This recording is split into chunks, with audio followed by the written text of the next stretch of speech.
भारत की संसद में आज 2026-27 का बजट पेश हुआ, जिसमें वित्त मंत्री सीतारमण ने 9वीं बार बजट पेश किया। बजट में कुछ खास तो नहीं, लेकिन हर पहलू को छूने वाला बजट उद्योगपतियों और जानकारों ने बताया है।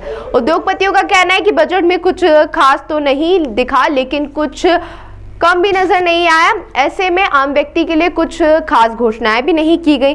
सुने उद्योगपतियों और जानकारों ने बजट को लेकर अपनी अपनी क्या प्रतिक्रियाएं दी हैं। वहीं भारत के वित्त मंत्री सीतारमण के द्वारा 9वीं बार बजट पेश किया गया। बजट को भाजपा शासित प्रदेश में अमृतकाल 2047 का बजट बताया गया, लेकिन बजट में कुछ खास नजर नहीं आया। वहीं आने वाले चुनाव को ध्यान में रखते हुए बजट में कुछ खास उन प्रदेशों के लिए जिक्र किया गया जहां पर चुनाव होना है। बजट में कुछ खास चीज निकलकर सामने नहीं आई, लेकिन सुरक्षा की दृष्टि से जरूर भारत को मजबूत करने वाला बजट है।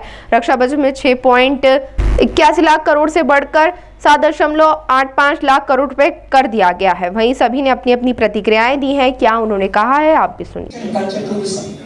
I propose to develop 15 archaeological sites, including Lokal, Dholavira, Rakhigarhi, Adichanallur, Sarnath, Hastinapur, and immersive storytelling skills and technologies will be introduced to help conservation labs, interpretation centers, and guides.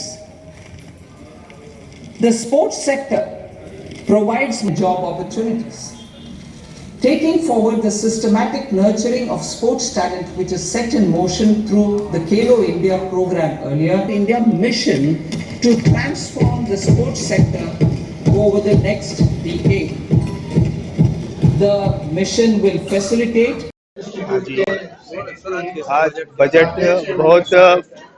बहुत silent budget था। मेरी नज़र में तो एक silent budget था, क्योंकि आप देखेंगे कि बजट में कुछ था नहीं। इनकम टैक्स एक्ट जो पुराना था उसको नया वर्जन जरूर दिया गया, क्योंकि केवल एक लैंग्वेज चेंज की है, थोड़ा सिंप्लीफाइड करने की कोशिश की है, वो भी शब्दावली में। कोई पॉलिसी चेंजेस उसमें किए नहीं गए हैं, और न इनकम टैक्स में कोई मेजर चेंज है, ना ही कोई जीएसटी इनडायरेक्ट टैक्सेस में कोई मेजर चेंज है। हम देखें कि शेयर मार्केट में जो प्रतिक्रिया व्यक्त की है वो केवल 1% डाउन हुआ है। मतलब इंडस्ट्रीज में भी इसके लिए कोई बहुत अच्छा रुझान आया नहीं है। दूसरा, बहुत टीसीएस को लेकर उन्होंने जरूर कुछ रेट कम किए, कि टीसीएस बर्डन होता है, तो वो 5% से कहीं ये रेट को 2% कर दी गई है, वो अच्छा है। और बाकी बहुत ही सामान्य और साइलेंट बजट है, जिसमें अभी कुछ है नहीं।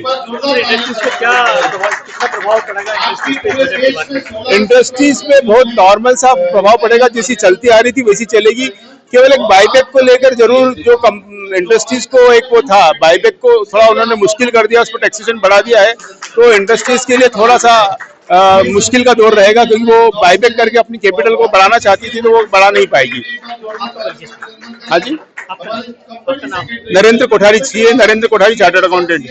बहुत अच्छा बजट है और ड्यूटीज को लेके काफी सारी उन्होंने हमको सहूलियत देने की बात कही है, और जो महिलाओं को क्रेडिट फैसिलिटी जो पहले इतनी नहीं थी, अब जो क्रेडिट फैसिलिटी देने की बात कही है, तो महिलाएं जो उद्यमी हैं उनको उद्योग में अब काफी सारी सुविधाएं वो देंगे।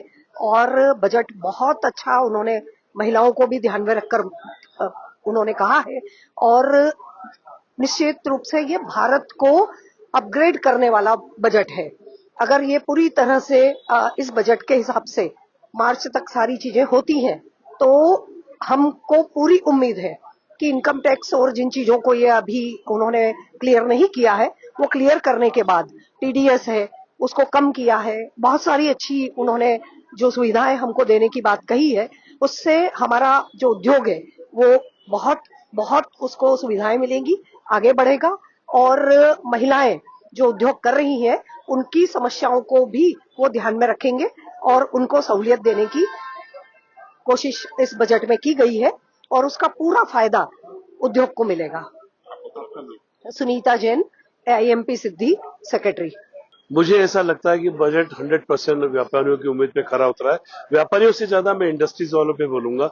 उसके 2-3 कारण रहे कि ये लॉन्ग टर्म प्लानिंग वाला बजट है, ये 0% तुष्टीकरण वाला बजट है, ये पीपुल्स बजट है, किसी कास्ट क्रीड को ये खुश करने वाला बजट कतई नहीं है।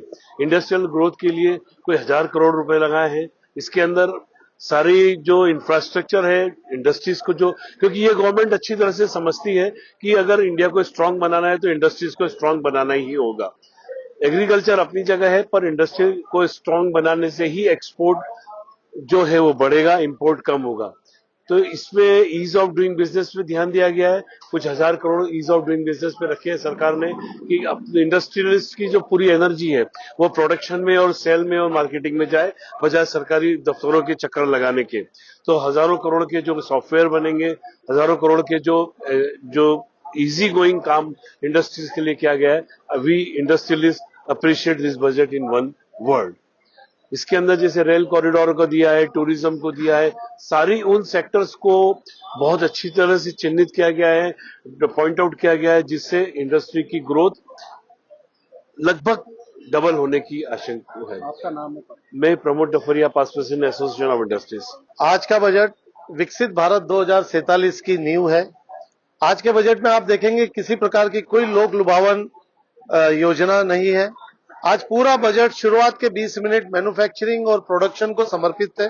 उद्योग जगत बहुत खुश है क्योंकि इसमें कई सेक्टर्स, जैसा पहले भी हमारी चर्चा में निकला था कि प्रोडक्ट के अनुसार हमें अपने योजना बनाने की जरूरत है। तो माननीय वित्त मंत्री जी ने शुरुआत में 7 प्रकार के जो सेक्टर्स है उन्हें चिन्हित किया। सबसे पहले बायो फार्मा पर बात की कि किस प्रकार से हम बायोमेडिकल को हम आगे बढ़ा सकते हैं। सेमीकंडक्टर पॉलिसी के बारे में बात की, उसके लिए फंड एलोकेट किया। सेमीकंडक्टर पॉलिसी को और आगे बढ़ा रहे हैं 5 वर्षों के लिए।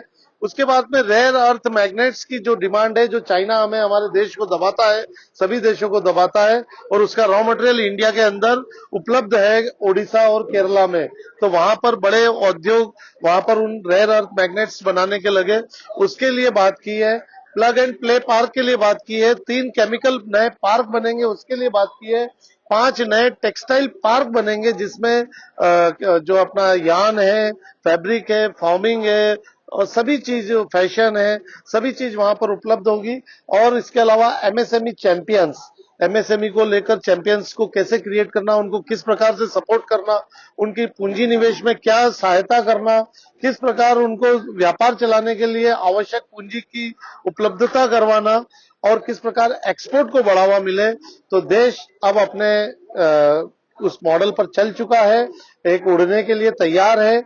और कई ऐसे उत्पाद हैं जिनके बारे में भी पॉलिसी आई है जो एक्सपोर्ट को बढ़ावा देंगे। कई एक्रीडिशंस के लिए सरलीकृत किया है। तो एक्सपोर्ट बढ़ाने के लिए भारत सरकार तैयार है और मैन्युफैक्चरिंग को बढ़ावा देने के लिए तैयार है। आज के इसमें योगेश मेहता, अध्यक्ष association of industries Madhya Pradesh. मैं नवीन धूत, एसोसिएशन ऑफ इंडस्ट्रीज से। माननीय वित्त मंत्री जी ने जो बजट पेश किया है वो 2026-27 का है, परंतु उन्होंने ऐसा लग रहा है कि आगे आगामी 5 साल के लिए 2030 तक की बहुत सारी प्लानिंगें करने की कोशिश की है। सबसे बड़ी बात तो ये है कि इन्होंने हर वर्ग को साधने की कोशिश तो की है, परंतु जो उम्मीदें थी बजट से वो इतनी खरी नहीं उतर रही है। एमएसएमई को बढ़ावा देने के लिए कुछ प्रयास किए गए, पर वो मतलब वही ऊँट के मुंह में जीरा जैसा कार्यक्रम हो रहा है। और दूसरा, टेक्सटाइल इंडस्ट्रीज में उन्होंने कुछ नए हैंडलूम्स वगैरह को बढ़ावा देने के लिए गाँवों में छोटे छोटे कुटीर उद्योग लगे, उसके लिए कुछ योजनाएं लाने का प्रयास किया है, वो बहुत सार्थक भी है। और दूसरा ये है कि जहाँ उम्मीद थी इनकम टैक्स में कुछ चेंज, हालांकि लास्ट ईयर बहुत सारा छूट दे दी थी, परंतु इस बार जो समस्याएं आ रही थी लोगों को, जो एफडीआर्स पे और इंटरेस्ट पे जो टैक्स लग रहा था, वो उम्मीद कर रहे थे कि उस पर छूट दी जाए, वो नहीं थी। दूसरा, जो हाउस लोन पे जो 2-2.5 लाख रुपए की सैलरी क्लास वालों के लिए एक्स्ट्रा छूट मिलती थी, वो भी कुछ नहीं मिली है, क्योंकि सीधे सीधे वही 10%, 15%, 30% तक की स्लैब जा रही है। तो कहीं ना कहीं जो सैलरी क्लास वाले हैं वो इससे नाखुश होंगे। इंडस्ट्रियों के लिए थोड़ा प्रयास किया है इन्होंने, आगे जाके भी अगर मतलब कैपिटल सब्सिडीज वगैरह बढ़ती रहे वो चाहिए। और दूसरा, एक सोलर के इसमें कुछ भी नाम नहीं लिया, क्योंकि आज चाइना में देखिए आप सोलर पे कितना काम कर रही है गवर्नमेंट। अगर जिस तरह से प्रधानमंत्री हर घर सूर्य योजना के अंदर 78,000 रुपये की सब्सिडी दी गई थी, हमारा सुझाव था कि अगर उद्योगों को भी इस तरह की सोलर लगाने के लिए सब्सिडी दी जाती तो एक उद्योग में जो पावर की जो 8 से 10 रुपए की कास्ट आ रही सभी उद्योगों में, वो थोड़ी कहीं ना कहीं कंपैरिजन हो जाती। आज जैसे अगर मान लो एक सोलर, अगर अपन 100 HP 75 HP के कनेक्शन पे सोलर लगाते हैं तो 20 लाख तक की कास्ट आती है। तो अगर गवर्नमेंट चाहती, तो सरकार की 5 लाख तक सब्सिडी या 25% सब्सिडी देती, तो उससे इंडस्ट्रियों को भी ग्रोथ मिलती और सरकार को भी अपने जो उत्पादन कर रहे हैं बिजली, उसमें कोयला वगैरह लागू हो रहा लगता है, उसमें कहीं ना कहीं उनकी कास्ट में कमी आती है। आपका नवीन धूत, एसोसिएशन ऑफ इंडस्ट्री, नवीन।